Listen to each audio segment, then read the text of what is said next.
সমবেত ভক্তমণ্ডলীর শ্রীচরণে কোটি কোটি প্রণিপাত।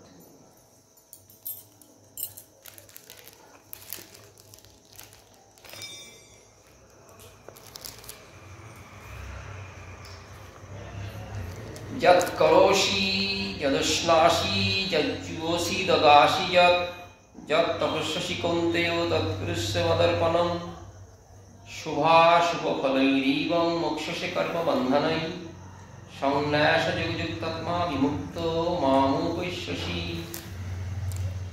সমং সর্বভূতেষু ন মেদেশ্বস্তি ন প্রিয়ঃ যে ভজন্তি তুমাং ভক্তা মই তেষু চাপ্যহং অপি চেৎ সুদুরাচারো ভজতে মামন্যভাগ সাধুরেব সমন্তব্য সম্যক ব্যবসিত হিসা। শ্রীগীতার নবম অধ্যায় শ্রী ভগবানের শ্রীমুখের উক্তি।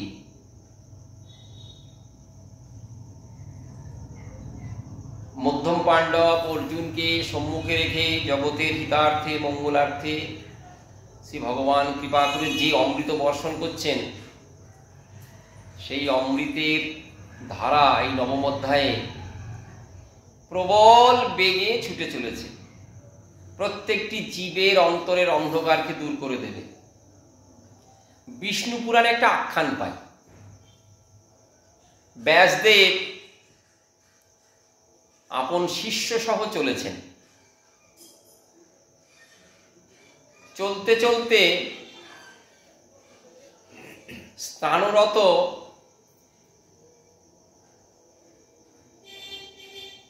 নারী সকলকে দেখে বলে উঠলেন, কলিকালে নারীগণের জন্মই সফল।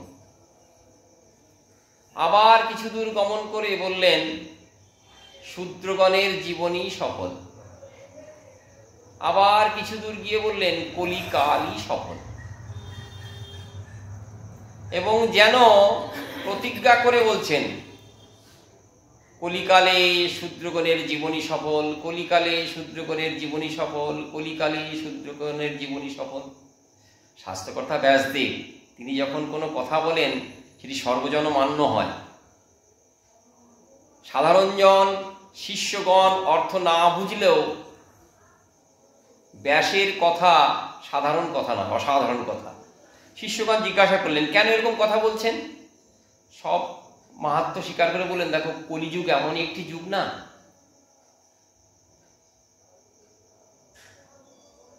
সর্ব সাধন অঙ্গ গরীয়সী হলো ভক্তি সাধন। সব সাধনার পরিণতি এই ভক্তি সাধনায়। কলিকাল এমন একটি কাল যখন নারী জাতি তারা চাইলেই ভক্তি সাধনা করতে পারবে। নারী জাতি ভক্তি সাধনা করে কি হবে? বলেন, তারাই তো সন্তান প্রসবিনী। মায়েদের কুক্ষি পবিত্র হলে, ভক্তিধারা স্নাত হলে সন্তানও ভক্তিযুক্ত হয়। কলিকালে অনেক প্রকার নিন্দা শুনি আমরা, কলিকালের জীবের, কিন্তু ব্যাসদেব তিনি বলেছেন হতে পারে, কিন্তু এই কালে অতি অল্প আয়াসে, অতি অল্প কষ্ট করে শ্রেষ্ঠ ধর্মপথের যে অঙ্গভক্তি সেটি জাগরণ করা যায়। আর তার ফলটি হয় অমোঘ, অর্থাৎ ফলবেই ফলবে। তাহলে অল্প কষ্ট বেশি ফল, এটি অন্যান্য যুগে ছিল না। তাই তিনি বারবার বলছেন, ধন্য হই কলিযুগের, ধন্য হই কলিযুগের রমণীর, ধন্য হই কলিযুগের শূদ্রের। শ্রী গীতাতে দেখি এই ভক্তির কথা ভগবান বলছেন। অর্জুন, এই ভক্তি অমোঘ ফল প্রদান করবে, নিশ্চিত থাকো।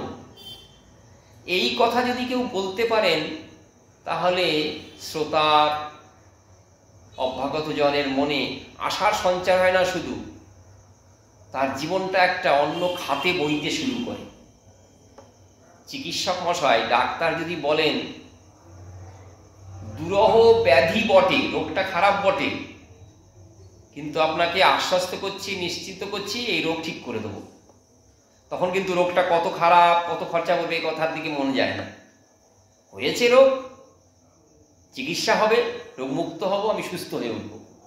তাই কলিকাল যতই খারাপ থাকুক না কেন, কলিকালের খারাপের কথা নিন্দা করেছেন কেন? সাবধান করেছেন একদিকে সাবধানতার সহিত ভক্তিপথকে অবলম্বন করে থাকা, আর একটা কথা জানানো যে দেখো এত খারাপের মধ্যেও কিন্তু পদ্ম ফুলের ন্যায় ভক্তি অঙ্গটি, ভক্তি সাধনটি প্রস্ফুটিত হয়ে দেখা দেয়। তাই পরাশরনন্দন ব্যাসদেবের কথা মহাজনমান্য সর্বশাস্ত্রে শিরোমণি রূপে দেখা দিয়েছে। বিশেষ করে আমরা যারা কলিহত জীব, সাধন পথে চলতে পারি না, সুষ্ঠুভাবে চলতে পারি না, কিন্তু ভগবানের কথাকে বিশ্বাস করে, মহানজনের কথাকে বিশ্বাস করে, স্বয়ং শ্রী গীতার যে আশ্বাসবাণী সেগুলো স্মরণ করে মনে হয় ভগবান যেন কলিহত জীবের জন্যই আবির্ভূত হয়েছে। দাপরের শেষে তার লীলা, যখন তিনি মথুরা অধীশ্বর, যখন তিনি দ্বারকাধীশ এবং যখন তিনি বৃন্দাবন চন্দ্র, সেটি দাপরের শেষ প্রান্তে। দাপরকাল চলে যাবে, কলিকাল আসবে, কিন্তু শাস্ত্র পর্যালোচনা করলে মনে হয় এ যেন কলিহত জীবের জন্যই ভগবানের অপূর্ব উপহার। নবম অধ্যায়ে এই উপহারের কথা স্মরণ করে ভগবান বলছেন, যৎ করসি যদস্নাসি যজ্জুসি দদাসি যৎ তপস্যসি কৌন্তেয় তৎকুরুষ্য মদর্পণম। অর্পণটি ক্রিয়াপদ, এটি করতে হবে। অন্যগুলি সেগুলো ক্রিয়া। যা খাবে, যে যজ্ঞ করবে, যা দান করবে, সব আমাকে অর্পণ করে কর। ক্রিয়াপদের সমাহার হলেও মুখ্য রূপে দেখাচ্ছেন ভগবান, আমাকে দিয়ে দিলে তোমাকে এর ভাগ ফল আর সইতে হবে না, বইতেও হবে না। কারণ কর্ম করলেই তার ফল আছে। আপনি ভালো কর্ম করুন, ভালো ফল, খারাপ কর্ম করুন, খারাপ ফল। আর ফল হলেই সে কিন্তু আষ্টে পিষ্টে বাঁধবে, লিঙ্গ শরীরকে আষ্টে পিষ্টে বাঁধবে। খুব ভালো পুণ্যকর্ম করেছি, সেও বেঁধে রাখবে, পুণ্যভোগ করতে হবে, তো তার ফলভোগ করতে হবে। আবার খুব খারাপ কর্ম করেছি, সেটাও আমাকে ভোগ করতে হবে। কোথায় ভোগ করতে হবে? কর্ম এখানকার, ফল উৎপন্ন হয়েছে এখানে, ভক্তিও করতে হবে আমাকে এখানে। একটি সোনার শেকল, একটি লোহার শেকল। যে বদ্ধ নয় তার কাছে শুনতে ভালো মনে লাগে, সোনা খুব দামি, লোহা কম দামি, কিন্তু যিনি বাধা পড়েছেন তার কাছে দুটি সমান। পুণ্যের আকর্ষণে জীব হিতাহিত জ্ঞান শূন্য হয়ে যায়, শুভাকাঙ্ক্ষা এত প্রবল হয়, শুভ কর্ম অশুভ কর্ম এসব বিচার সে ভুলে যায়। দুষ্কর্ম করলে সাধন ভজন করার অবকাশই পায় না। ভোগ, ভোগান্তে দুঃখ, আবার নতুন দেহ ধারণ, এতেই তার শেষ হয়ে যায় জীবন সংকল্প। ভগবান বলছেন, প্রথমে যদি আমাতে অর্পণ করে দাও না, ওই বিষাক্ত সাপের বীজ দাঁত ভাঙার মতন তার কর্মফলটি নষ্ট হয়ে গেল। যখনই আমাকে কিছু দিয়ে দিলে, এই দেয়াটি মুখ্য রূপে আমাতেই হলো, তারপরে তুমি গ্রহণ করো, দান করো, যজ্ঞ করো, তপস্যা করো, যা করো, সবের ফল কিন্তু তোমায় বাঁধবে না। কেন গো? না, এটি ভক্তি। ভক্তি হলো কোন করণ ইন্দ্রিয়ের সঙ্গে আমার সংযোগ। ভগবান বলছেন, ভগবানের কথা বলা, ভগবানকে দেখা, তার কথা স্মরণ করা, তার স্থানে যাওয়া, তার ভক্তের সঙ্গ করা, সবই ইন্দ্রিয়ের সঙ্গে সংযোগ। সাধু সঙ্গ করছি অর্থাৎ মনে মনে তার সেবা করছি, তার শ্রীমুখের কিঞ্চিত কথা শুনবো, তাকে একটু সেবা করব। ভগবান বলছেন, যেহেতু আমি মধ্যস্থ রয়েছি, সেটিও একটি ভক্তি অঙ্গ হয়ে গেল, উৎকৃষ্ট ভক্তি অঙ্গ। সাধু সঙ্গ উৎকৃষ্ট ভক্তি অঙ্গ। তাই যখন আমাকে অর্পণটি করা হয়, তখন জীব ভোগ করলেও ভোগফল তাকে বাঁধতে পারে না। কি সুব্যবস্থা! আপনি বেদাদি শাস্ত্র, উপনিষদ, অন্যান্য ব্যবস্থাপক ব্রাহ্মণ শাস্ত্র ইত্যাদি সব আলোচনা করুন, সেখানে নানান প্রকার কর্মের কথা বলা হয়েছে, কিন্তু কখনোই বলা হয়নি যে এই কর্মের ফল তোমাকে বাঁধবে না, এই আশ্বাসবাণী নেই। আগের দিন বলেছি না, গীতা নিজেকে শাস্ত্ররূপে ঘোষণা দিলেও এক অপূর্ব শাস্ত্র। গীতা শাস্ত্রজ্ঞানে পরিপূর্ণ হলেও, সর্বশাস্ত্রের সার হলেও এক অনন্য অসাধারণ শাস্ত্র। একটু উপমার কথা আমরা আলোচনা, তুলসী দেবী, বৃন্দা দেবী বৃক্ষরূপে জন্মগ্রহণ করেছেন। তিনি পূজ্য, মান্য এবং সেব্য। তাকে সেবা করতে হবে, পূজা করতে হবে, প্রণাম করতে হবে। কারণ তুলসী তলাতেই শ্রী গোবিন্দের সাক্ষাৎ অধিষ্ঠান হয়। তুলসী পত্রে বলছেন মহাপ্রসাদের জননী তুলসী দেবী। তুলসী পত্র কত ভাবে যে মাহাত্ম্য কথা ব্যক্ত করা হয়েছে এই তুলসী দেবী। এই মর্তেই জন্ম। বৃক্ষ ধর্ম পুরো তুলসী গাছে রয়েছে। একটা সাধারণ গাছের শেওড়া গাছ, তার যে ধর্ম, তুলসী বৃক্ষ সেই ধর্ম রয়েছে। কিন্তু শাস্ত্র বলে দিলেন দুটি কিন্তু এক নয়। শেওড়া গাছ সাধারণ, তুলসী গাছ অসাধারণ। শেওড়া গাছের সাধারণ শক্তি, তুলসী গাছের অসাধারণ শক্তি। তুলসী গাছ তোমাকে ইহকাল পরকালের সম্পদ দান করতে পারে, রোগ মুক্তি করতে পারে, আবার পরকালে মোক্ষের পথ সেটিও দেখে দিতে পারে। অন্য বৃক্ষে সেই ক্ষমতা নাই। তাই বৃক্ষ হয়েও অসাধারণ, সাধারণ হয়েও অসাধারণ। আপনি জল নিবেদন করছেন কি করে?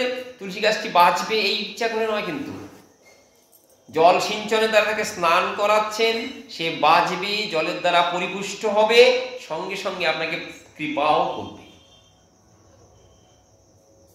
গীতামা মাতা রূপে দেখা দিয়েছেন, জীবকে কৃপা করছেন। তার সর্বকর্ম সব জীবের হিতার্থে। এই কথাটি স্মরণে না রাখলেও কিন্তু বারবার স্মরণ করিয়ে দেয়। আমরা বুঝতে পারি না কি অপূর্ব দান। ভগবান বলছেন যে কর্মটি করবে, কর্ম করার পূর্বে আমাকে অর্পণ করে দাও। দুটি সুবিধা, কোনো প্রকার দুষ্কর্ম আমার দ্বারা কৃত হবে না, কারণ তার সঙ্গে যে সম্পর্ক স্থাপন করেছি। শ্রী গুরুদেব কৃপা করে দীক্ষিত না হলেও অর্পণই যখন করতে যাব না, তার সঙ্গে একটা সুপ্ত সম্পর্কের আভাস অন্তরকে কিন্তু আঘাত দেয়। যখনই আপনি কোনো কর্ম করবেন, যে কর্মটি আপনি করছেন সেই কর্মের ফলভোগ আপনি করবেন, আর একজন করবে। কিন্তু যার সঙ্গে সম্পর্ক স্থাপিত হয়ে গেছে তার সঙ্গে নিষ্ঠুরতা প্রকাশ করা সহজ নয়। ভগবান বলছেন আমার সঙ্গে সম্পর্ক স্থাপনের এক অপূর্ব কৌশল হলো আমাকে অর্পণ করা। আর যদি সম্পর্ক হয়ে যায় তখন সব কিছু তুমি আমাকে অর্পণ করবে বটে, সেটি উত্তম সাধু, উত্তম ভক্তের কর্তব্য। কিন্তু গীতা তো সকলের জন্য। এর পরের শ্লোকে বলবেন অপিচের সুদূরচার ভজতে মামন্য ভাগ। যাদের কর্মহীন, মতিহীন, গতিহীন, তারাও যদি অনন্য মনে আমাকে ভজনা করে, তারাও ভক্ত। সমন্তব্য সাধুরেব। অর্জুন জগৎকে বলে দাও তাদের সাধু বলে কিন্তু সম্মান জ্ঞাপন করতে হবে, এটি আমার উক্তি। কোথায় জীবের বিচার? কোথায় সাধারণ জনের বিচার? কোথায় শাস্ত্রের ভালো মন্দ? সে ভগবান বলছে ভজনা শুরু করেছে, আমাকে চাইছে, আমাকে পেতে চাইছে, আমার জন হয়েছে, আর কোনো প্রকার বিচার চলবে না। সে দুষ্কর্মকারী না সুকর্মকারী, তার ভালো আছে না মন্দ আছে, এসব বিচার যদি করো তাহলে কিন্তু প্রত্যবায় হয়ে যাবে। শাসন করে জীবকে ভক্তির মাহাত্ম্য বলা সেটি শুধু নয়, শাসন করে ভক্তি মাহাত্ম্য এবং সঙ্গে সঙ্গে ভগবৎ কৃপা দুই আসছে।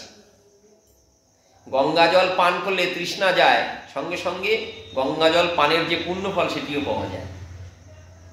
শ্রী ভগবান বলছেন এই ভক্তি ধর্ম অসাধারণ। সব অর্পণের সঙ্গে সঙ্গে তোমার মনে যদি আমার সঙ্গে সম্পর্ক স্থাপনের বাসনা নাও থাকে, সেটি উদিত হবে। সব কর্ম আমাকে দিচ্ছ, সব কর্মফল আমি গ্রহণ করছি, এই রকম সম্প্রদান করাকালীন অবস্থাতে তুমি বুঝতে পারবে আমি কে। উদিত হবে তোমার চিত্তে এক অপূর্ব ভাব, আমি যে সৃষ্টিকর্তা, আমি যে তোমার অন্তর্যামী, আমি যে সকলের অন্তর্যামী। এর পরের ধাপ, আমি তোমার শরীর, তোমার আপন হতে আপন, এই ভাব তোমার মনে দেখা দেবে।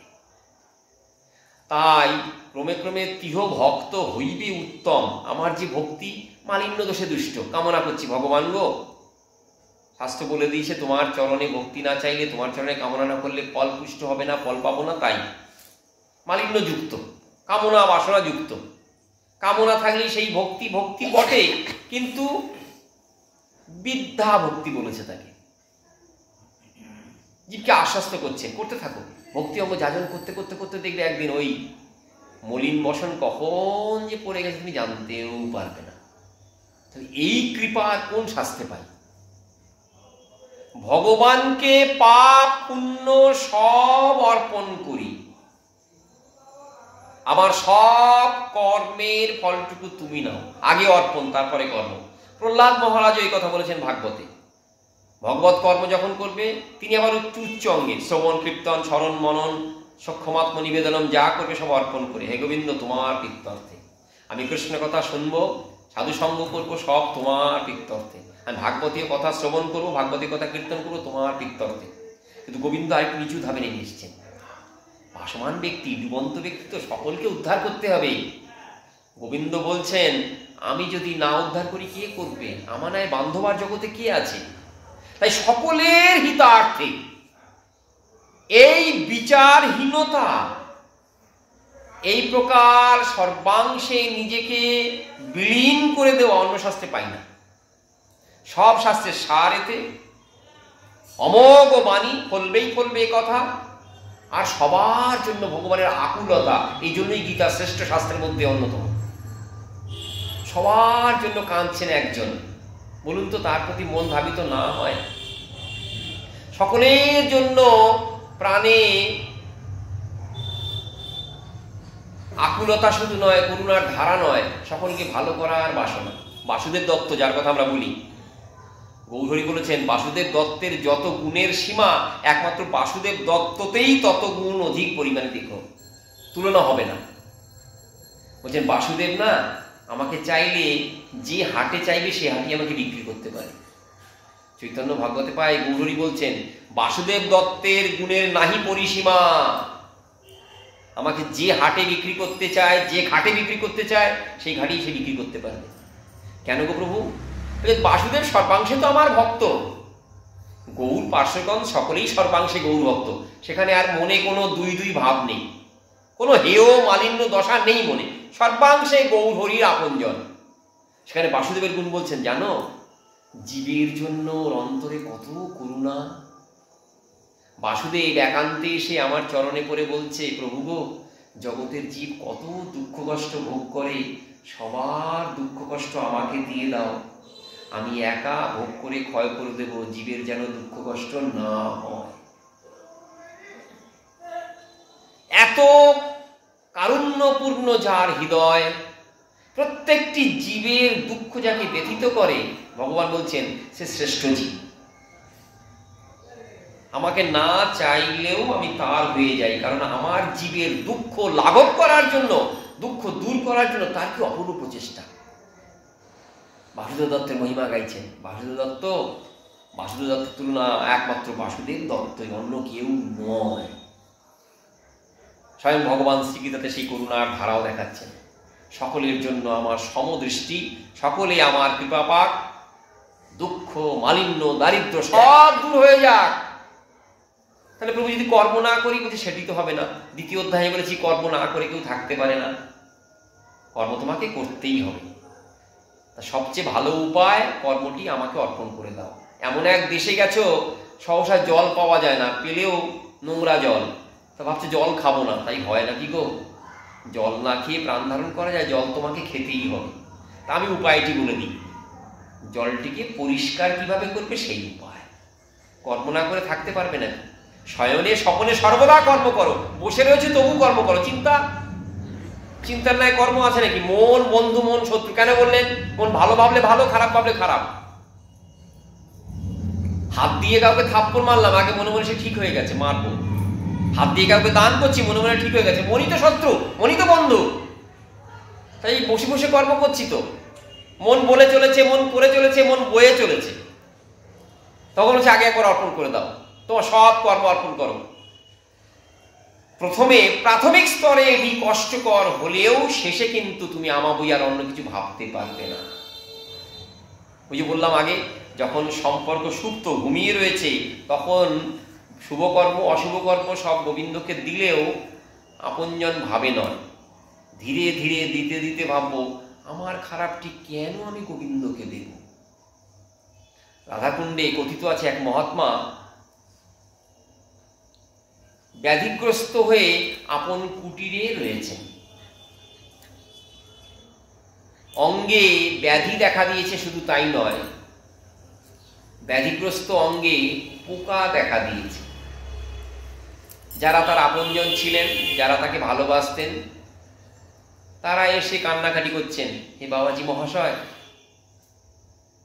আপনি কুণ্ডেশ্বরী শ্রী রাধারানীকে একান্তভাবে আশ্রয় গ্রহণ করেছেন, আপনাকে দেখে আমরা সাধনের বল পাই, নিরবচ্ছিন্ন সাধন ভজন আপনার কেন এরকম কষ্ট হলো? আপনি একবার রাধারানীর কাছে আকুলভাবে বলুন না, আপনার দেহের ব্যাধি যেন মুক্ত করে দেয়। তিনি রোষ ভরে, রাগ নিয়ে রোষ ভরে তাদের তাকিয়ে বলছেন, এ কথা আর বলবে না, কিন্তু এ কথা তোমরা আর বলবে না, তোমরা আমাকে ভালোবাসো এটি ঠিক, তোমরা যে রাধারানীর মাহাত্ম্য জানো না এটিও ঠিক। কুণ্ডেশ্বরী রাধারানী পরম করুণাময়ী, জানো, সাধন ভজনের নামে আমি স্থান থেকে স্থানান্তরে গমন করতাম, তার মাধুর্য বুঝতে পারতাম না। রাধাকুণ্ডে বসে ভজনের যে মাধুর্য অপূর্ব, এটি এখন অনুভব হচ্ছে। দেহের ব্যাধি পোকা মাকড় তোমরা দেখছো, আমার কিছু অনুভব হচ্ছে না। লৌকিক জগতে দেখি আপন দেহের ব্যাধি দূর করার জন্য কত চেষ্টা। সাধু, উত্তম সাধু, তিনি বলছেন না, এতে ব্যাধি থাক, কারণ রাধারানীর দ্বারে আমার ব্যাধি মোচন, এটি আমি চাই না। রূপ গোস্বামী প্রভু বৃন্দাবনে রয়েছেন, জ্যেষ্ঠজন সনাতন। রূপ গোস্বামী প্রভুর মনে হলো একদিন যদি কিছু উৎকৃষ্ট চাল সংগ্রহ করতে পারতাম, উৎকৃষ্ট দুধ সংগ্রহ করতে পারতাম, উৎকৃষ্ট চিনি বা মিষ্টি সংগ্রহ করতে পারতাম, তাহলে কিঞ্চিত পরমান্ন রন্ধন করে রাধারানীকে ভোগ লাগিয়ে দাদা, গুরুদেব রূপে দাদা রয়েছেন তো, তাকে নিবেদন করতাম। মনে মনে ভাবা, যখন ভেবেছেন তার কিছুক্ষণ পরে দেখছেন এক বালিকা, অপূর্ব সুন্দরী এক বালিকা, সে দুধ, সে মিছরি, সে উৎকৃষ্ট চাউল সব নিয়ে এসে বলছে, তোমার মনোবাসনা পূরণ করো। রূপ গোস্বামী বিভোর হয়ে কুণ্ডেশ্বরীর জন্য পায়েস তৈরি করেছেন, প্রসাদ নিয়ে দাদাকে নিবেদন করেছেন। দাদা সনাতন অবাক হয়ে বলছেন, এই পেলে কোথায়? বলছে, মনে মনে ভাবলাম তোমাকে পরমান্ন খাওয়াবো। মনে উদিত হওয়ার সঙ্গে সঙ্গে এক গ্রাম্য বালিকা সে এসে দিয়ে গেল। বলল, ভাই তুমি বুঝতে পারছো না, গ্রাম্য বালিকা সে সাধারণ গ্রাম্য বালিকা নয়, তোমার মনে এই ভাব উদিত হওয়ার সঙ্গে সঙ্গেই যাকে ভোগ নিবেদন করেছে তিনি এসে দিয়ে গেছে। গল্প এখানে শেষ না। সাধু সেবু শাসন করে বললেন, দ্বিতীয়বার কিন্তু আর এটি ভাববে না। যার ভজন করতে এসেছো তার দ্বারা সেবা গ্রহণ করছো, ভজনের মাহাত্ম্য ভুলে যে ভজনীয়, যাকে ভজন করা কর্তব্য, যে সেব্য, যার সেবা করা কর্তব্য, প্রীতি ভরে যার সুখ বিধান করা ভক্তের কর্তব্য, সে কথা ভুলে তার সেবা গ্রহণ করার ইচ্ছা প্রকাশ করেছ, দ্বিতীয়বারের জন্য আর কিন্তু ভাববে না। নিষ্কিঞ্চন রূপে বৃন্দাবনে অবস্থান করবে। নিষ্কিঞ্চন অর্থাৎ ভেতর বাহির এক। কি সেই ঐক্য, কি সেই এক শব্দ? তোমার সেবা। শ্রেষ্ঠ ভক্তি অঙ্গ জীবনপাত করে, নিজ কামনা না করে সর্বাংশে তার সেবা করা, তার সুখোৎপাদন। সেটি যদি বর্জিত হয়ে যায়, সেটি যদি দূরে চলে যায়, তাহলে শ্রেষ্ঠ ভক্তি অঙ্গ তো হলো না। তাই যখন সম্পর্ক হয়ে যায়, যখন সম্পর্ক উদিত হয় অন্তরে, তখন নিজের হিত অহিত বিবেচনাটি আসে না। না, আমার খারাপ কর্ম আমি কেন তাকে দেব? ভগবান বলছেন, প্রথমে সব অর্পণ করো। অর্পণ করতে করতে করতে ধীরে ধীরে রতির উদয় হবে। অর্পণ কর্মের দ্বারা রতির উদয় হবে? বলে হ্যাঁ, অবশ্যই হবে। প্রত্যেকটি ভক্তি অঙ্গের অক্ষয় ক্ষমতা। এটা যদি না হতো, আমি ভাগবত কথা শুনে, ভাগবত কথা কীর্তন করে, সাধুগণের সেবা করে, গঙ্গা স্নান করে, তুলসীপত্র নিবেদন করে, যে কোনো একটি কর্ম, হ্যাঁ একটি কর্মতেই সেবা পাবে সাক্ষাৎ। যদি না হতো, তাহলে কৃষ্ণ প্রণামী না পুনর্ভবায় শাস্ত্র বলতেন না। যে কোনো একটি ভক্তঙ্গ, এক অঙ্গ সাধে কেউ সাধে বহু অঙ্গ, নিষ্ঠা হইলে বোঝায় প্রেমের তরঙ্গ। নিষ্ঠার অপেক্ষা, নিষ্ঠা হয়ে গেলে আর কোনো কিছু করার দরকার নাই। একটা কর্ম করেই সাক্ষাৎ ভজনীয় যিনি, আমার ইষ্ট যিনি, আমার শ্রেষ্ঠ যিনি, তাকে পাওয়া যায়। দেখুন তো ভগবান কোথায়, কোন মূলে জীবকে নিয়ে যাচ্ছেন। এত আদর মাখা কারুণ্যপূর্ণ কথা আর কোথাও পাবেন নাকি? নিজেকে দেখিয়েই বলছেন আমাকে পাবে, সব আমাকে দিয়ে দাও। সব দেয়া অর্থাৎ আমার মনের যে অহিত ভাব সেটিও, হ্যাঁ বলে সেটিও দিতে শুরু করো। দিতে দিতে দিতে ভাববে যে আর নয়, আর নয়, আমার দুষ্কর্ম, আমার কুকর্ম কেন কেন তোমাকে দেব, যা হয় তাই আমার কাছেই থাকুক, তুমি যে আমার আপনজন, তুমি যে আমার শ্রেষ্ঠজন। আমরা বারে বারেই বলি গীতাতে সবার কথা আছে, দন্তস্ব বয়াকার, সবার কথা আছে। আর আমি রাগ মার্গে ভজনা করতে চাই, আমার কথা থাকবে না তা নয়। তিনি সবাইকে ভালোবাসেন, আমাকে বাদ দিয়ে, না না না না সেটি নয়। তোমাকেও ভালোবাসেন, তোমার ভজন পথকে আরো আরো বেশি করে পুষ্ট করেন। তিনি যে শরীরোত্তম, শরীরগণের মধ্যে শ্রেষ্ঠ, তিনি তোমার পরম বান্ধব। যা চাইছো না তাই তুমি পাবে। দুষ্কর্মকারী পরেই বলবেন, সে যখন ভজন করে সে কি ভাবে যে অহিত তোমাকে দেয়া দরকার নেই, আমার খারাপটা তোমাকে দেব না। ভগবান বলছেন আঁচল পেতে রয়েছি, দাও, যা দেবে সব গ্রহণ করব। দিতে দিতে একদিন বুঝতে পারবে আমি তোমার শ্রেষ্ঠ সম্পদ। রাগ মার্গের কথা, রাগ ভক্তির কথা হাতে শেখাচ্ছেন। বড় পড়াশোনা করে বড় পণ্ডিত হয়ে গেছে, স্বনামধন্য পণ্ডিত, সারা জগতে তার খ্যাতি। সে যদি বলে আমি এমনি এমনি বিদ্যা অর্জন করেছি, সে কিন্তু ঠিক কাজ কর্ম করবেন না, ঠিক কথা বলবেন না। তাকে কিন্তু মনে রাখতে হবে ওই 5 বছর বয়সের সময়ে ঠাকুরদা বা ঠাকুমা বা ওই স্থানীয় কেউ গ্রামের পাঠশালায় নিয়ে গিয়ে মা সরস্বতীর সম্মুখে ওই যে প্রথম অক্ষরের সাথে পরিচয় ঘটিয়ে দিয়ে আমার সম্বন্ধ করে দিয়েছে, তিনি আমাকে এই বিদ্যা অর্জনের পথ দেখিয়ে দিয়েছেন। আমার হাতে খড়ির দিনই আমার শিক্ষার সূচনা হয়েছে। সরেয়া অনুস্বর যাই করি না কেন, সূচনা সেই দিন।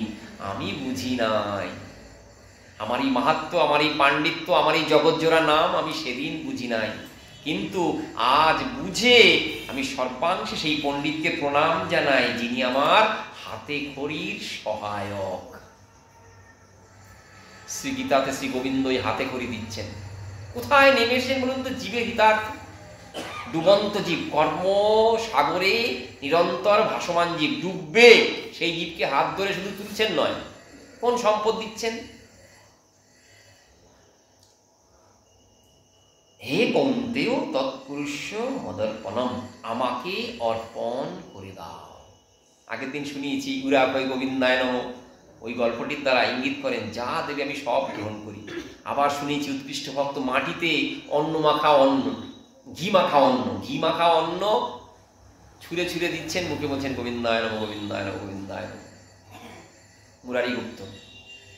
মুরারি গুপ্ত প্রচুর পরিমাণে ঘৃত অন্ন নিবেদন করছেন। পরের দিন দেখা গেল গৌরী বলছেন আমার বদ হজম হয়েছে, ডাক্তার ওষুধ দাও। অন্যস্থানে যাও, বলেন না তোমার জন্যই এই রোগ, তোমাকেই ওষুধ দিতে হবে। গৌরলীলা বড় মধুর তো, কৃষ্ণলীলা শুকরপুর যুক্ত আস্বাদনীয় মিষ্টদ্রব্য, সেটি যেন আরো আস্বাদনীয় হয়ে যায় যখন নবদ্বীপের দিকে গতিপথ আসে। হরিদ্বারে গঙ্গায় সাঁতার কাটা বেশি যাবে না, কিন্তু ও যদি শক্তিশালী হন, যুবক বা যুবতী হন, মনে যদি তেজ থাকে, গায়ে যদি বল থাকে, তাহলে সাঁতার কাটতে পারবেন। হরিদ্বারে সাঁতার কাটতে না পারলে চলে আসুন নবদ্বীপের গঙ্গায়, সেখানে কিন্তু কোনো ভয় নাই, অত স্রোতও নয়, অত শক্তিও লাগে না। বুড়ো ছুড়ো বয়স্ক যে জন হোক না, যুবতী হতে হবে না, যৌবন না থাকলেও চলবে, গঙ্গায় সাঁতার কাটা যায়।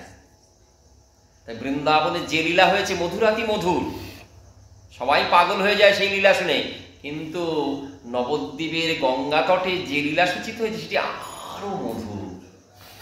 সূচনাটি এখান থেকেই পাই।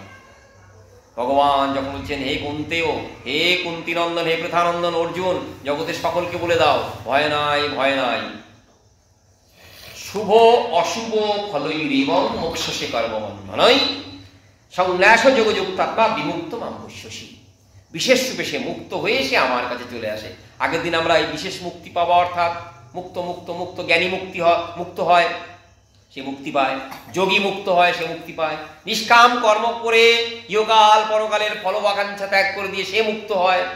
ভক্ত সেও মুক্ত হয়, কিন্তু বলছেন ভক্তির পথে মুক্তিটা বিশেষ রূপে গণ্য। বিশেষ রূপে কেন গো? না তো মুক্তি কামনাই করেন না, সাযুজ্য পথে গমনই করেন না, সাযুজ্য দিকে চেয়েও দেখেন না। চতুর্বিধা যদি মুক্তি হয় সেবাপূর্বক তাহলে চায়, কিন্তু অন্য কিছু চাইবে না। সেই মুক্তিকেও সে পরাভূত করে যখন আমার সেবা চাইছে আমি সেটি দিবি, মুক্তি ইঙ্গিতে বলছেন। এখানেও রাগ ভক্তির কথা। ছত্রে ছত্রে গীতার ছত্রে ছত্রে রাগ ভক্তির বিচ্ছুরণ। ওই যে বললাম না, সবার জন্য গোবিন্দ কৃপা বিতরণ করছেন আর আমার জন্য কৃপা বিতরণ করবেন না, রাগ মার্গের ভক্তি যেন করবেন না, সেটি তো নয়। তো শাস্ত্র পূর্ণ হয় না, অপূর্ণ থাকেন। ভগবান বলছেন বিমুক্ত মাম উপৈস্যসি। এরপরে আবার একটি অপূর্ব মধুরাতি মধুর কথা, সব পাঠক ভক্ত বারংবার এটি আস্বাদন করার চেষ্টা করেন। সমহং সর্বভূতেষু ন মেদেশ্বস্তি ন প্রিয় জি ভজন্তি তুমাং ভক্তা ময়িতি তেষু চাপ্যহং। অপূর্ব মধুর সংবাদ। তা প্রভু ভগবান যেন নিজেকে কাঠগড়ায় দাঁড় করিয়ে বলছেন, জীব আপন আপন কর্মফল ভোগ করে, কর্মফল কেন ভোগ করবে না, গোবিন্দ তুমি কি কৃপা করো কেন? তখন যেন ভগবান বলছেন দেখো সবাই আমার কাছে সমান। ব্যাখ্যাকর্তা বলছেন গোবিন্দ সূর্য সম। মন্দিরের চূড়াদেশে যেমন আলো দেয়, আবার বিষ্ঠার উপরেও সে আলো দান করে। মূর্খকে যেমন সে আলো দান করে, পণ্ডিতকেও তেমন সে আলো দান করে, ভক্তকে সে তেমন আলো দান করে। সমহং, আমি সবার কাছে সমান। গোবিন্দ যেন কাঠগড়ায় দাঁড় করিয়ে বলছেন আমাকে দোষটি দিও না, আমি সবার প্রতি সমান। কেউ যদি পূর্বপক্ষ করে ভগবানকে বলে ভগবান সবার প্রতি তোমারই করুণা কেন, সবাই তোমার কাছে সমান গো। কথাটি বললেন, বলার সঙ্গে সঙ্গে ভগবান অন্য সুরে গাইলেন। ভগবান গীতায় মাঝে মাঝে সুরকে নানানভাবে খ্যাপন করেন, দেখান যেন রাগ সঙ্গীতের মূর্ছনা ভেসে চলেছে, কখনো জোরে, কখনো আস্তে, কখনো এই লঘু ভাবে, কখনো গুরু ভাবে। বলছেন সমং সর্বভূতেষু, সব জীবের প্রতি আমি সমান, কেউ আমার শত্রু নয় মিত্র নয়। ভগবান ভেঙে ভেঙে বলছেন, ভেঙে ভেঙে, হে জীব কেউ আমার শত্রু নয় মিত্র নয়। আগে যে বলেছি সবার প্রতি করুণা করব না, যদি অর্পণ করা হয় তাহলে সবার প্রতি আমার করুণার প্রশ্রবান বয়ে চলবে, কারণ সবাই আমার শত্রু, কেউ মিত্র, কেউ শত্রু না, কোনো মিত্র না, সবার প্রতি সমান আমি। বলার পরেই ভগবান অন্য সুরে গাইতে শুরু করলেন, যে ভজন্তি তুমাং ভক্তা ময়িতে তেষু চাপ্যহং। এই তু অব্যয়টি, যার বাংলা অনেক কিন্তু, কিন্তু বললেই ভাব গতি অন্য এটি বোঝা যায়। সবাই আমার কাছে সমান, শত্রু নাই মিত্র নাই, সবাইকে কৃপা করি, আর কোনো প্রকার প্রশ্ন করো না, আমায় কাঠ গড়ায় দাঁড় করিও না। কথা এখানে শেষ হয়ে যেত যদি সাধারণ জন হতো।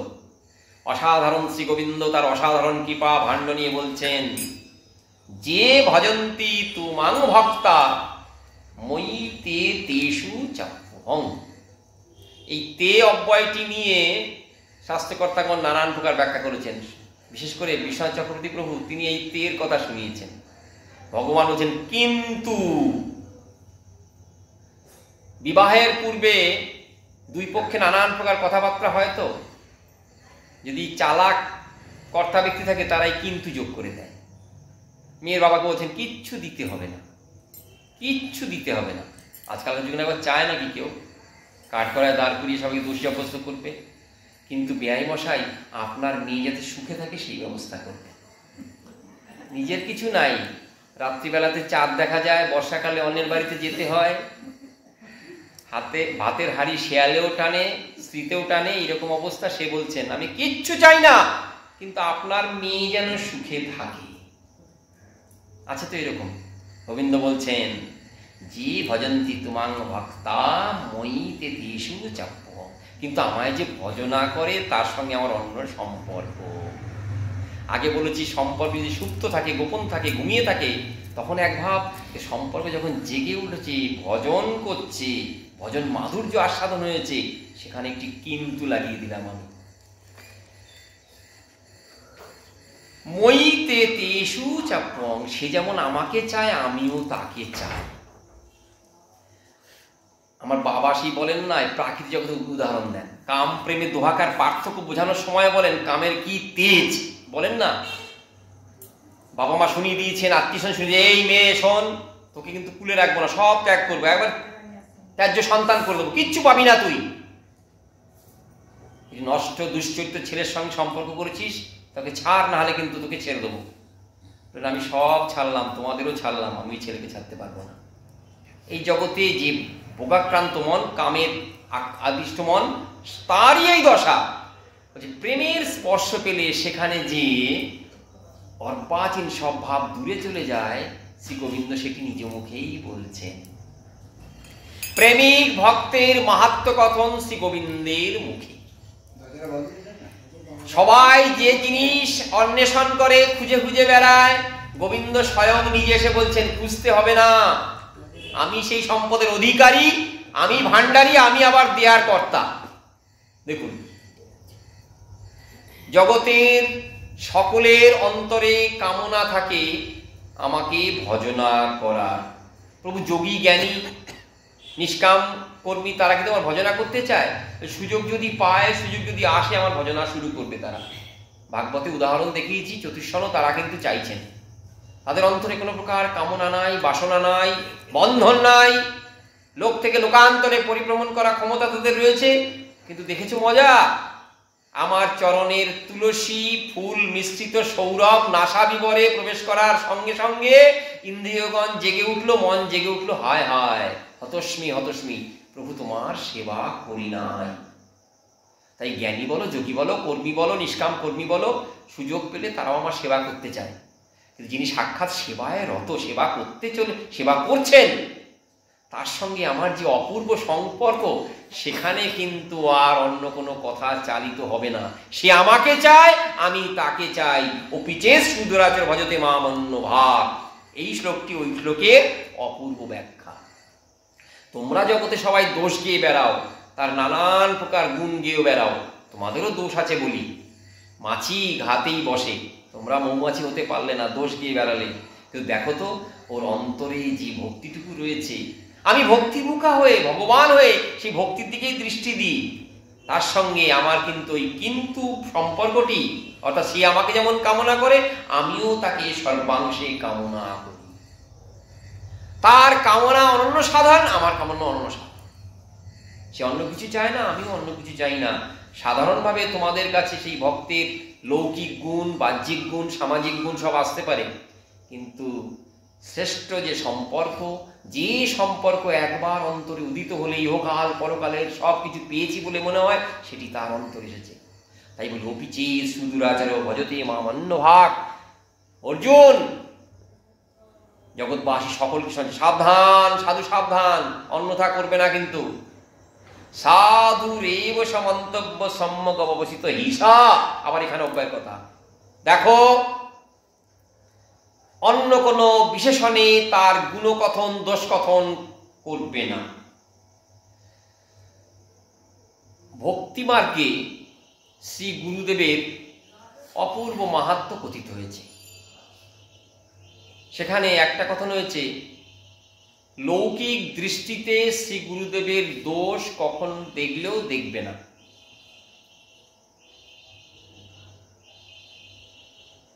পাঠ কীর্তনে আমরা বলি না, যেন আকুল ভাবে গাইতে পারি হানিটাই গৌরাঙ্গ, যেন ভক্তি অঙ্গে দেখি শ্রী গুরু গৌরাঙ্গ, যেন ভক্তির অঙ্গে দেখি শ্রী গুরু গৌরাঙ্গ। তারপরে বলি রাধা গোবিন্দের অপূর্ব মাহাত্ম্য যেন দর্শন হয়। কিন্তু এখানে শ্রী গুরুদেব এবং গৌরাঙ্গকে দেখি যেন ভক্তিভূত চোখে। আকুল প্রাণে গাইতে পারি হানি তাই গৌরাঙ্গ, যেন ভাগবত রঙ্গে দেখি শ্রীগুরু গৌরাঙ্গ। মনে পড়ছিল না, ভাগবত রঙ্গে দেখি শ্রীগুরু গৌরাঙ্গ, যেন ভাগবত রঙ্গে নাচাও শ্রী রাধা গোবিন্দ। দুটি ক্রিয়াপদ কিন্তু সম্পূর্ণ আলাদা। আপনি যদি গুলিয়ে ফেলেন তাহলে কিন্তু অর্থ আস্বাদন হবে না, অপরাধ হবে না কিন্তু আস্বাদন হবে না। ভাগবত রঙ্গে দেখি শ্রী গুরু গৌরাঙ্গ। শ্রীমদ্ ভাগবত সর্বপ্রথমেই আদেশ করছেন শ্রী গুরুদেব সাধারণ হয়েও অসাধারণ। তিনি তোমার মতন মনুষ্য দেহধারী জীব হয়েও অসাধারণ। তিনি শ্রী গুরুদেব। বেদাদি শাস্ত্রে শ্রী গুরুদেবের যে মাহাত্ম্য কীর্তন হয়েছে এটি বলে শেষ করা যায় না। বললেন সম্যকভাবে প্রণিধান করো, মনে প্রাণে ধারণ করো যে তার তুষ্টি তোমার সাধন ভজনের মূল পাতেও। গুরুরুষ্ট হলে কৃষ্ণ রাখিবারে নারী। এমনি এমনি ভাবের আবেগে কথা বলে অবশ্যই না। সম্পূর্ণ শাস্ত্র সিদ্ধান্ত, মহাত্মাগণের অনুভব সামনে এসে শাস্ত্র শিখিয়েছেন গুরুদেব রুষ্ট যেন না হয়, তোমার চলন বলন যেন তার রোষ উৎপাদন না করে, অপরাধ যেন না হয়। তাই ভাগবত রঙ্গে যেন দেখি। ভাগবত অর্থাৎ ভক্ত, ভক্তের যে যে গুণাবলী আমার গুরুদেবের যদি সেটি থাকে সেভাবেই তাকে বিচার করতে হবে। তিনি পড়াশোনা বেশি করেননি, জানেন তো। আমি না খুব পড়াশোনা করেছি, গুরুদেব অতটা শিক্ষিত নন তো ঠিক মতন আমাকে পড়াশোনা করাতে পারছেন না। সাধু সাবধান, সাধু সাবধান। গুরুদেব দরিদ্র তো, তাই তাকে টাকা পয়সা চাল ডাল দিয়ে আসি, আমি না দিলে কে দেবে বলুন। সাধু সাবধান, সাধু সাবধান। গুরুদেবের বয়স হয়ে গেছে তো ঠিক মতন চলাচল করতে পারেন না তো, তাই তাকে সাহায্য করি। সাধু সাবধান, সাধু সাবধান। আমার জন্য শ্রী গুরুদেব এ কথাটি যেন বিনয়পূর্ণ হয়। আমি তাকে সহায়তা করছি, তাকে চলাচলে সাহায্য করছি, এ যেন কখনোই মনে ভাব না আসে। দিনাতিদিন ভাব অবলম্বন করে বিনয়পূর্বক শ্রী গুরুদেবকে সেবা করার জন্য সব সময় থাকতে হয়। শাস্ত্র বলছেন তিনি ভক্ত উত্তম, তাই তার চরণাশ্রয় করেছ। সব সময় তুমি দেখবে কিভাবে তোমার এই সাধন ভজন অপরাধ শূন্য হয়। গুরুচরণে অপরাধ করে যেন কোনো প্রকার অপরাধ সঞ্চয় করো না যা তোমার ভজনকে নষ্ট করে দেয়। এটি মনে প্রাণে বিশ্বাস করা নয়, শুধু আচরিত আচরণটাও সেরকম করতে হবে। তাই ভাগবত রঙ্গে শ্রী গুরুদেব ভাগবতের কথা শুনে তার যেমন হর্ষ আনন্দ পুলক চোখে জল দেখা দেয়, সেটি তার সর্বশ্রেষ্ঠ ভাব। দারিদ্র ক্লিষ্ট হয়ে সে খেতে পায় কি না পায় এই বিচার, লৌকিক বিচার, হীন বিচার, জাগতিক বিচার, পার্থিব বিচার, সেটি এনে নিজের মনকে দুষ্ট করো না। সাধু সাবধান, সবসময় দেখার চেষ্টা করো ভাগবত রঙ্গে দেখি যেন শ্রী গুরু গৌরাঙ্গ। এই দেখা দ্বারা অর্থাৎ তোমার বিচার, তোমার পর্যালোচনা, তোমার অনুভব সব যেন ওই দিকে আসে। সাধু সাবধান, সাধু সাবধান। তাই কিন্তু পদকর্তা বলছেন ভাগবত রঙ্গে দেখি শ্রী গুরু গৌরাঙ্গ। ভাগবত রঙ্গে নাচাও হে রাধা মাধব, কৃপা করে তোমরা এখানে ভাগবতের আস্বাদ্য, এক ভাগবত শাস্ত্র ভাগবত আর এক ভাগবত ভক্ত ভাগবত, এই দুই ভাগবতের করুণা ভিক্ষা করে পদকর্তা বলছেন এই দুইতেই যেন আমার মতি, এই দুইতেই যেন আমার গতি হয়। শ্রী গোবিন্দ বলছেন অর্জুন, জগতের প্রত্যেকটি জীব আমার, সবার প্রতি আমার সমান দৃষ্টি। সবাইকে কৃপা করি, তুমি বলো না কোনো প্রকার পূর্বপক্ষ করবে না, তর্ক বাদ বিতণ্ডা উত্থাপন নয়, সবাই আমার কাছে সমান। যে জন সব কিছু আমাকে অর্পণ করে, অর্পণ করতে করতে এক অপূর্ব সম্পর্কের উন্নতি হয়, সম্পর্কটা বাধা পড়ে। এই সম্পর্ক যদি উন্নত নাও হয়, যদি আমাকে ভজনা করে, অনন্য মনা হয়ে একমুখী হয়ে, সে যদি দুরাচারীও হয়, দুরাচারী নয়, একটা সুউপসর্গ যোগ করেছেন, যাকে সকলে নিন্দা করে যাকে সকলেই হীন বলে মনে করে, যার দিকে দৃষ্টিপাতও করে না, সে যদি আমাকে ভজনা করে, সাধু সাবধান, সাধু সাবধান। সাধু রেব সমন্তব্য সম্বাদ ব্যবস্থা হিসাব। মনে রেখো কিন্তু তার মন কিন্তু আমাতে বসেছে, তাকে আর অন্য কোনো বিচারের দ্বারা, দুষ্ট বিচারের দ্বারা বিচার পূর্বক হয়ে ও পথে আগমন করো না। ভগবানের এই সাবধান বাণী অনাগত কালের প্রত্যেকটি জীবের জন্য। সম্মুখে অর্জুনের কোনো প্রকার আস্পর্ধা প্রকাশ পায়নি। একবার সাথে বলে ফেলেছিলেন প্রভুকে যুদ্ধ করব না, কিন্তু বলছেন তুমি যুদ্ধ করতে না চাইলেও তোমাকে যুদ্ধ করতে হবে। আমি তোমাকে শোনাচ্ছি সেই কথা, যুদ্ধটি কেন হবে, তোমার জয়গাথা, তোমার যশ সব আসবে এবং অধর্মের বিনাশ হয়ে ধর্মের সুসংস্থাপন হবে। তারপরে দেখছি অর্জুন এখনো বিভূতি যোগে আসেনি, আমরা বিভূতি দর্শন এখনো হয়নি, কিন্তু গোবিন্দের এই ভক্তি মাখা কথাগুলো অন্তরকে স্পর্শ করেছে অর্জুনের। সম্বোধন করছেন, আদর মাখা সম্বোধন। আদর মাখা সম্বোধনের দ্বারা অর্জুনকে একেবারে যেন ভগবান আপন করে নিয়েছেন। কিন্তু শাস্ত্রকর্তা ব্যাসদেব মহাভারতের স্থান দিয়ে দেখেছেন গীতা সকলের জন্য সার্বজনীন শাস্ত্র। কে কোন স্থানে রয়েছে, কে কোন কর্ম করছো, সেটি বিচার্য নয়। বিচার্য তোমার মতি গতি শ্রী গোবিন্দ চরণ পথে কিনা। এই শ্লোকটির ব্যাখ্যা তিনজনে করেছেন অপূর্বভাবে। তিনজনের প্রাপ্তব্য পেয়েছি। আচার্য শঙ্কর জ্ঞানমার্গের পথপ্রদর্শক, তাঁরই সম্প্রদায় রয়েছেন শ্রীধর স্বামী, শ্রীমদ্ ভাগবতের যিনি ব্যাখ্যাকর্তা, অপূর্ব সুন্দর ব্যাখ্যাকর্তা শ্রীধর স্বামী, আর পরবর্তীকালে শ্রী বিশ্বনাথ চক্রবর্তী প্রভু। তারা বিস্তৃত ব্যাখ্যা করেছেন দুরাচারী হলেও কেন তাকে সাধু বলে মান্য করা একান্ত আবশ্যিক কর্তব্য। আমি সাধু হই বা না হই, যে জনের মন শ্রী গোবিন্দ চরণ স্পর্শ করেছে তিনি সাধু, সকলের মান্য, সকলের সম্মানীয় ব্যক্তি, সকলের সম্মান করা কর্তব্য। এ কথাই স্বয়ং শ্রী গোবিন্দ মুখে উচ্চারিত হয়েছে। জগৎবাসী সকলকে সুন্দর রূপে, সুষ্ঠু রূপে ভক্তি মাধুর্য, ভক্তি মাহাত্ম্য দেখিয়ে গোবিন্দ শ্রীগীতার এই নবম অধ্যায়ের সংবাদ পরিবেশন করেছেন এবং এইভাবেই নবম অধ্যায় শেষ হবে। পরের দিন ভগবানের কৃপা হলে আমরা আবার এই শ্লোকটি আস্বাদন করব। সকলের চরণে কোটি কোটি প্রণাম জানিয়ে আজ এই ক্ষুদ্র ভাগবতী কথা এখানেই বিশ্রাম দিই। নিতাই গৌর সীতানাথ প্রেমানন্দে হরি বল, হরি বল।